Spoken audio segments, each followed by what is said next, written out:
Civil Rights Act, the Voting Rights Act, and all of those things that have made this a better country never would have happened if it was not for the leadership of our faith leaders and our spiritual leaders and our religious leaders. And it was long before Dr. King, long before Rosa Parks, that their voices have been heard. What has been missing is the collective voices of those ministers and rabbis and imams that have been screaming out in the communities that have decided to come together. We need to send a message to our nation that we need the voices to cry out and speak out for those who have gotten in a position not to speak for themselves. Because we stand here with our voices in the wilderness, pleading out for our colleagues to understand that there are people in misery all over this nation.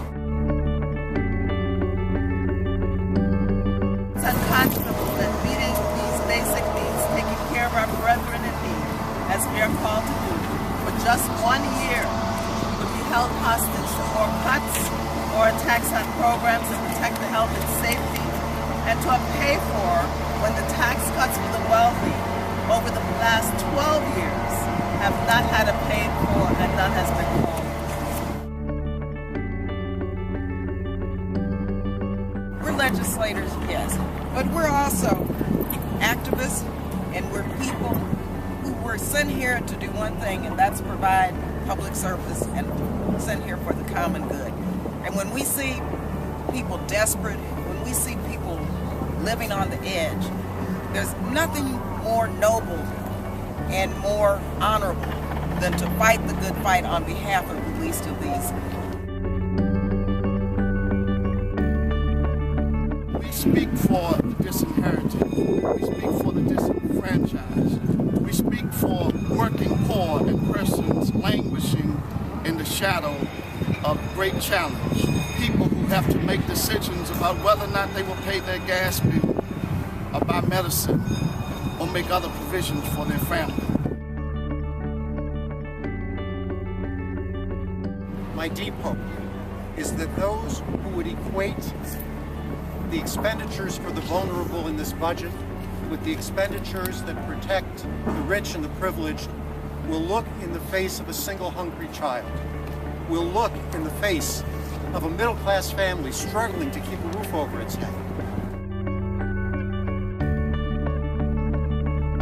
We ask of this representative in the Congress that do all things that is necessary to remember and to give justice for the poor.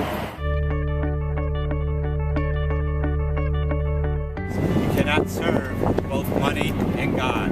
And all of our legislators, all of our congresspeople all claim to be people of faith, whatever their faith tradition is. And I'm unfortunate that most of them, or many of them, have chosen to serve the master of wealth instead of God.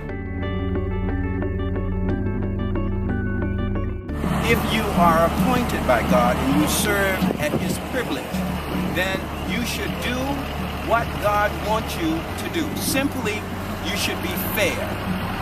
And this Congress has not been fair. All of the faiths say that we must take care of the lesser among us.